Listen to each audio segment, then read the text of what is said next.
Welcome to FinStex from Laura and Anthony. Get ready, because we've got some seriously exciting news today. We're taking a close look at Sony's brand new flagship smartphone, the Xperia 1.7.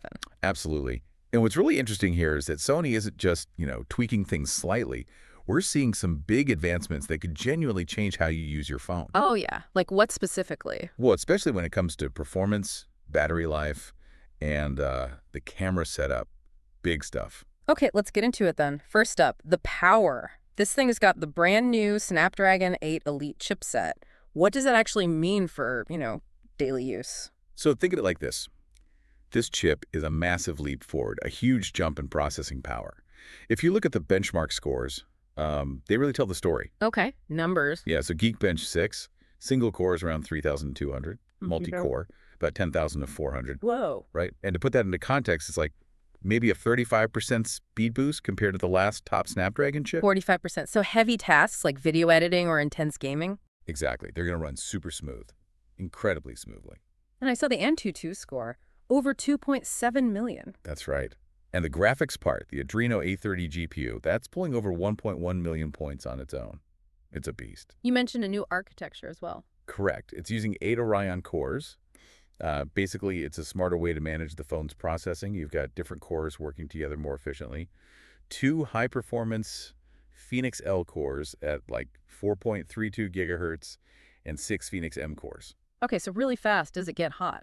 That's the surprising part. Even with all that power, it stays pretty cool. We're hearing temps around, say, 33 Celsius after heavy CPU work, That's impressive. and maybe just up to about 36.7 C after really pushing everything in benchmarks.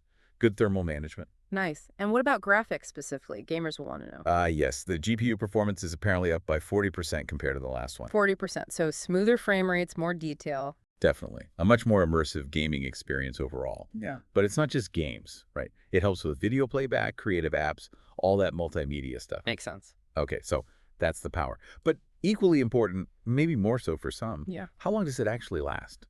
The battery. Right. It's still a 5,000 milliamp battery, same as the last model. Yeah. It is. Same capacity. But Sony's claiming up to 2 days of use and something like 36 hours of just video playback. How do they manage that with the same size battery? Well, it really comes back to that Snapdragon 8 Elite chip again. Yeah. It's just way more efficient, significantly better at managing power consumption. Ah, efficiency. Exactly. Yeah. For instance, some tests showed a 39% improvement in battery efficiency just browsing the web. 39%, that's huge for just browsing. It is. So you're basically getting more mileage out of each charge cycle. That makes a real difference day to day. And Sony's also known for focusing on battery health, keeping it strong for longer. Precisely. They have features like Xperia adaptive charging and battery care.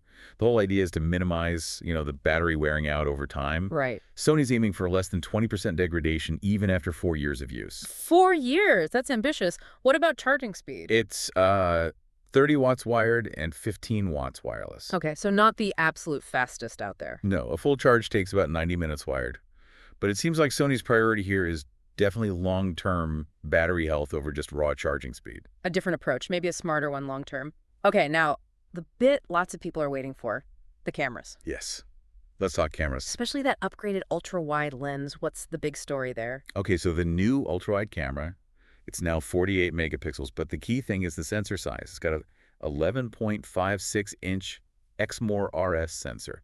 That's massive, like 2.1 times larger than the previous one. 2 times larger, so much more light gathering potential, right? Exactly. Think of it like having a much bigger window to let light in. Plus, the aperture is brighter, too. It's f2.0 now, up from f2.2. Correct. Brighter aperture, larger sensor. That combo should mean way better low-light shots. Less noise, better detail in the dark. That's often where ultra-wides struggle. That's the idea.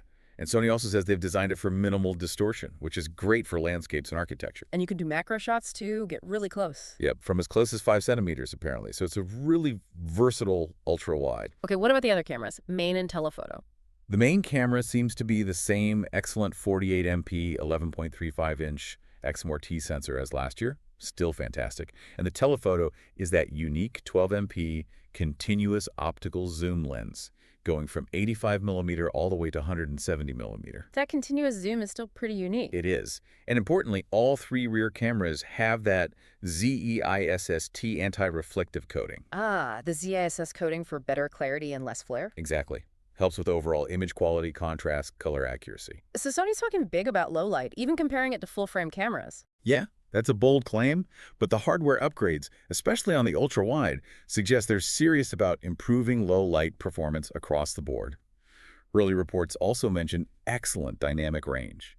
Okay, so let's wrap this up. We're looking at a phone with seriously impressive horsepower, thanks to that Snapdragon 8 Elite. Definitely top-tier performance. Then there's the battery life, potentially 2 days, thanks to efficiency gains, plus a focus on long-term health. Solid combination of endurance and longevity. And finally, a really significant camera upgrade, particularly that much larger, brighter, ultra-wide sensor. Yeah, that ultra-wide could be a real game changer for Sony. It sounds like a very compelling package, a real contender at the high end. It certainly does. On paper, these upgrades look great. It'll be fascinating to see the real-world reviews. Absolutely.